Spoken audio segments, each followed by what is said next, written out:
some thoughts before wrapping it up? I'm a happy guy. Again, you had like a clash of the Titans. You got two of the storied programs. Teams have been ranked nationally for the last decade, playing against each other. A lot of people at the beginning of that game were thinking, hey, these teams, this is sloppy. You saw two teams playing great defense. Two teams playing great defense. That makes for bad shots. A lot of people don't recognize that. We came out and defended them very well. They defended us. Then also the emotion of the beginning of the game. A lot of times you're too high when the game starts. You have to settle down. I think both teams settled down and gave us one of the outstanding games in certainly this tournament history, but one of the outstanding games in this area. Coach, could you talk about Tyrone Johnson? Clutching the guys. Tyrone, one of the things that bothers me a lot of times is a lot of guys get overlooked. For McDonald's All-American, for Jordan All-American, and what happens, he's one of those guys that's been overlooked a little bit. He's not a little bit, a lot. So he's one of the best guards in the country. We went to him throughout the game. He kept control. Think about how many times people tried to press us. Okay, teams can't press us because he makes great decisions. Okay, he's established himself as one of the best guards in the country. Down the stretch, the ball was in his hands, the game was in his hands, and that's the way we wanted it. Justin, was that play drawn up for you at the end of the first overtime? It looked like it was drawn up for Tyler, and they couldn't get it to him because I think Hornsby was denying or something. Was that drawn up for you to take the three? Sorry, Coach. Absolutely not. But Coach, we always have secondary options, and Tyler, Oak Hill, a great program. I think Coach Smith and Coach Vetter run the best programs in the country when it comes to high school basketball. And before games, both teams I know do scouting reports, and they know our up call.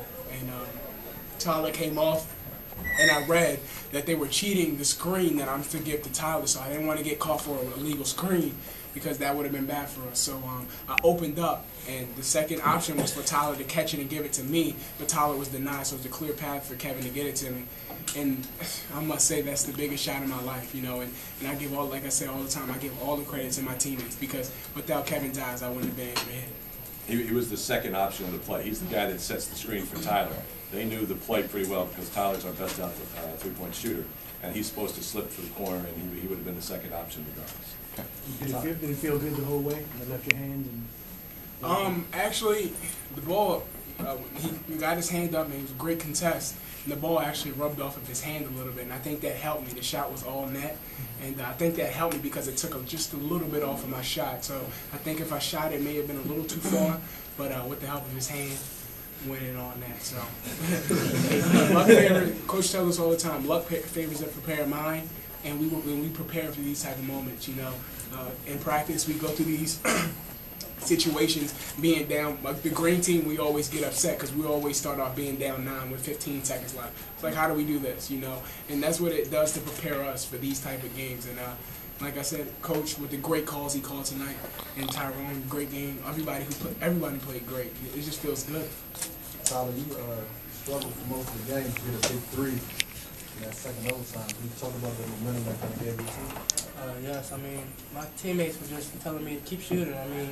Every shooter has his bad nights. Coach, the staff, and teammates just tell me to keep shooting, and I knew that it was my time to shoot, and I was wide open. I believe Tyrone kicked it, or no, Justin kicked it, and I set my feet and shot it and went in.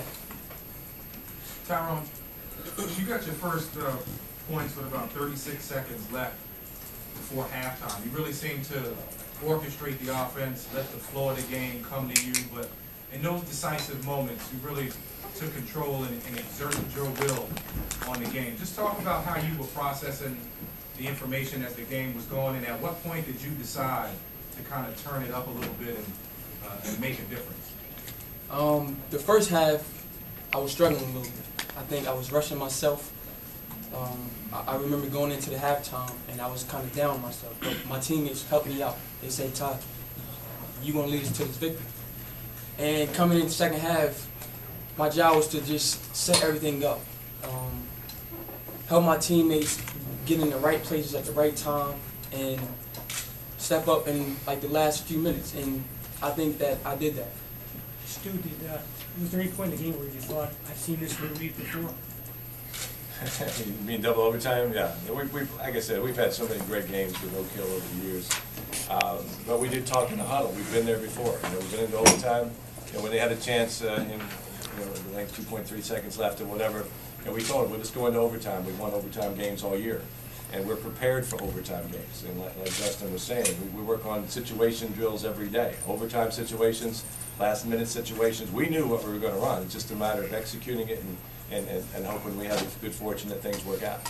Coach, talk about Kevin Larson's contributions today. He seemed to play one of his better games in the Montrose. Kevin Larson had a super game. He's gotten better all year long. He's earned the playing time. A lot of times when guys first come into our program, work ethic has to be established, and he's now developing a great work ethic and has a chance to be an outstanding player next year. He's only a junior, he's a wide body, but he's got a great sense of basketball. He knows how to play basketball. He's not just a big guy out there. He has a good feel for the game.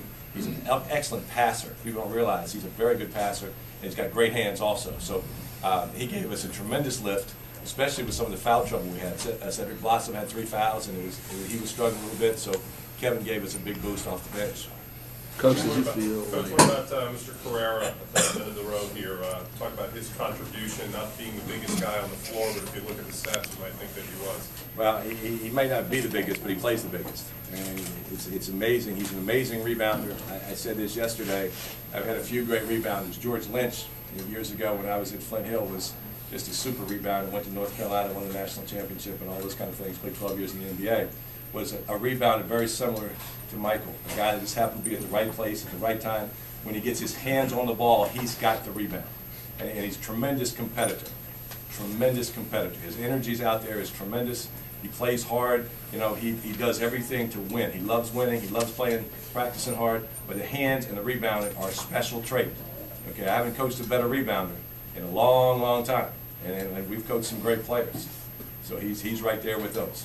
Coach, they shot 8 for 20 from the three-point line. Were you surprised that they kept jacking up shots, or I guess we like keep coming? Well, I mean, they shoot a lot of threes. Quinn shoots a lot of threes, and we knew that coming in. And we were working. They were tough threes, some of them. They were a little farther out than their comfort level.